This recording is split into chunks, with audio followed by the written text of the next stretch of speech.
Welcome to my mini vlog. ರಾತ್ರಿ ಊಟಕ್ಕೆ ಅನ್ನ ಬೇಡ, ಏನಾದರೂ ಹೆಲ್ದಿಯಾಗಿರಬೇಕು ಅಂತ ಹೇಳಿ ಓಟ್ಸ್ ಉಪ್ಪಿಟ್ಟು ಮಾಡ್ಕೊಳ್ಳೋಣ ಅಂತ ಮಾಡ್ಕೋತಾ ಇದ್ದೀನಿ. ಬೇಗ ಕೂಡ ಆಗುತ್ತೆ. ಹಾಗೆ ನಾರ್ಮಲ್ ಆಗಿ ಯಾವ ರೀತಿಯಾಗಿ ಉಪ್ಪಿಟ್ಟು ಮಾಡ್ತೀವಿ ಅದೇ ರೀತಿಯಾಗಿ ಇದನ್ನು ಮಾಡಿಕೊಂಡ್ರೆ ಆಗುತ್ತೆ. ನಾವೆಲ್ಲಾದರೂ 1 ಲೋಟದಷ್ಟು ಓಟ್ಸ್ ಉಪ್ಪಿಟ್ಟನ್ನ ಮಾಡ್ಕೋತಾ ಇದ್ದೀವಿ ಅಂದರೆ 1 ಲೋಟಕ್ಕೆ 2 ಅಥವಾ 2.25 ನೀರನ್ನ ಹಾಕ್ಕೊಂಡ್ರೆ ಸಾಕಾಗುತ್ತೆ. ಏನಾದರೂ ಮಾಡೋದಕ್ಕೆ ಬೇಜಾರಾಗಿದೆ, ಅರ್ಜೆಂಟಾಗಿ ಹೆಲ್ದಿಯಾಗೂ ಇರಬೇಕು ಅಂತಂದರೆ ಇದನ್ನು ಮಾಡ್ಕೊಂಡ್ಬಿಡ್ಬೋದು. ನಾನು ಸ್ಟಾರ್ಟಿಂಗಲ್ಲಿ ಓಟ್ಸಲ್ಲಿ ಉಪ್ಪಿಟ್ಟು ಮಾಡ್ತಾ ಇರಲಿಲ್ಲ, ಗೊತ್ತಿರಲಿಲ್ಲ ಅಷ್ಟು ಚೆನ್ನಾಗುತ್ತಾ ಇಲ್ವಾ ಅಂತ. ಬಟ್ ಒಂದ್ಸರಿ ಟ್ರೈ ಮಾಡಿದೆ, ತುಂಬ ಚೆನ್ನಾಗಿತ್ತು. ಇವನ್ ಪಾಪು ಕೂಡ ಇದನ್ನೇ ಇಷ್ಟಪಟ್ಟು ತಿಂತಾನೆ, ಅವನಿಗೇನು ಸಪ್ರೇಟ್ ಕೂಡ ಮಾಡೋದಿಲ್ಲ. ರಾತ್ರಿ ಊಟ ತಿಂದ್ಕೊಂಡು ಎಲ್ಲ ಕ್ಲೀನ್ ಮಾಡಿ ಸ್ವಲ್ಪ ಪೂಜೆ ಮನೆಯದನ್ನೆಲ್ಲ ಬೆಳ್ಕೊಂಡು ಒರೆಸ್ಕೊತಾ ಇದ್ದೀನಿ.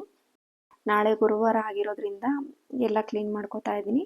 ನಾನು ಆಲ್ಮೋಸ್ಟ್ ಶುಕ್ರವಾರ ತೆಗೆಯೋದಿಲ್ಲ, ಹಾಗಾಗಿ ಗುರುವಾರನೆಲ್ಲ ಕ್ಲೀನ್ ಮಾಡ್ಕೊಂಡು ಎತ್ತಿಡ್ತಾ ಇದ್ದೀನಿ. ಇದಾಗಿತ್ತು ಇವತ್ತಿನ ಮಿನಿ ವ್ಲಾಗ್. ಯಾರಿಗೆಲ್ಲ ಇಷ್ಟ ಆಗಿದ್ರೆ ಲೈಕ್ ಮಾಡಿ, ಫಾಲೋ ಮಾಡಿ. Thank you.